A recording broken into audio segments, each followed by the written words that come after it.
0,7 g le ticket de caisse et les pseudo-écolos débilos voudraient nous faire croire que ce petit bout de papier, qui pèse à peu près le même poids que leur cervelle, est responsable de toute la déforestation mondiale.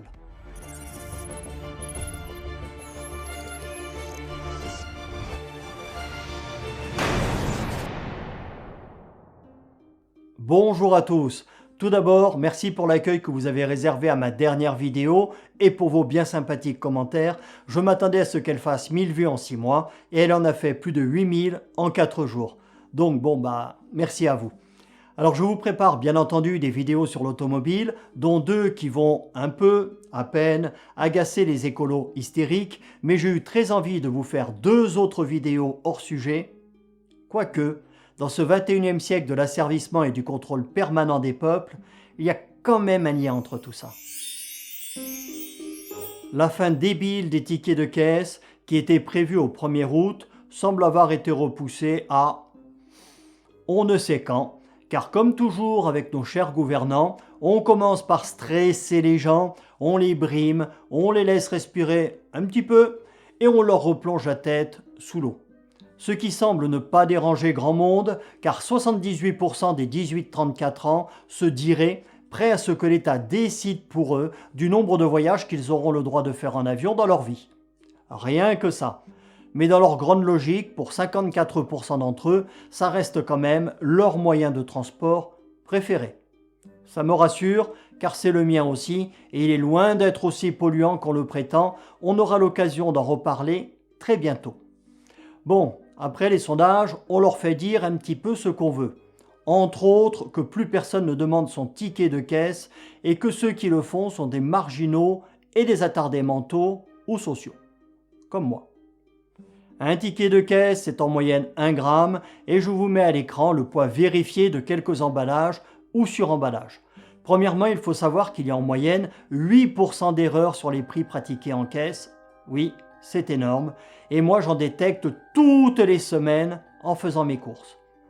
Alors, on nous dit qu'on les recevra par mail. Ok. Mais moi, j'ai pas envie de donner mon adresse mail à tout un tas d'entreprises qui vont revendre mes coordonnées, me gaver de publicité ou analyser tout ce que j'achète pour me ficher encore mieux.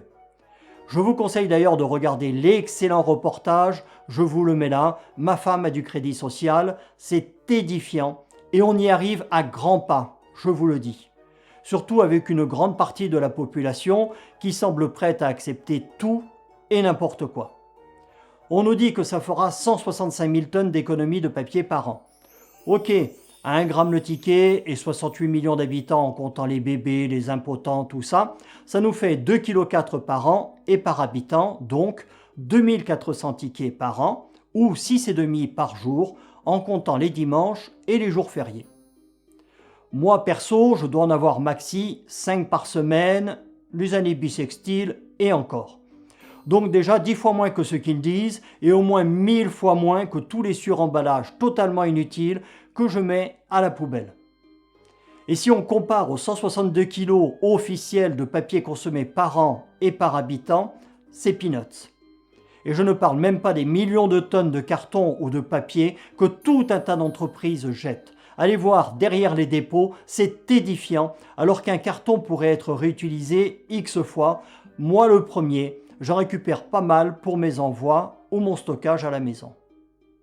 Alors, les gens de ma génération ou les plus jeunes, on est pour la plupart à l'aise avec Internet, les smartphones, tout ça. Mais bon, moi j'aime bien avoir mon ticket physique au cul de la caisse pour pouvoir contrôler chaque prix de ce qu'il y a dans mon caddie, sans avoir à sortir mon smartphone, me connecter à ma boîte mail, ni avoir besoin de le confier à la caissière lorsqu'il y a une erreur. Et en plus, s'il n'y a pas de réseau ou si ma batterie est vide, je vous explique pas la galère. Et encore pire pour nos aînés ou ceux qui sont allergiques à Internet. Et pour ceux qui contrôleraient à la maison, rien ne prouve que vous n'aviez qu'un seul exemplaire du produit que vous avez acheté et non 2 comme indiqué sur le ticket. Et puis vous n'allez pas forcément retourner dans un magasin où vous n'allez pas souvent pour vous faire rembourser 50 ou 80 centimes s'il est à 5 ou 10 km de chez vous. Alors bien sûr, ça va dans le sens de la politique générale de Mamie Vapote, qui est fan de 49.3, du mépris du peuple, et qui par cette mesure va encore plus favoriser la suspicion, les arnaques, la précarisation et la pénalisation des honnêtes citoyens. Ça lui permet aussi de lâcher un peu de mots aux écolos hystériques, pour qui c'est plus important de s'attaquer aux tickets de caisse qu'à la pollution sans aucune mesure des 60 000 porte-containers qui sillonnent les mers du monde entier 24 heures sur 24, ou encore pire, des bateaux de croisière qui sont un véritable désastre écologique. Mais bon, ça il ne faut pas en parler, il paraît que ça sauve des emplois. Donc c'est tabou. Salut à tous.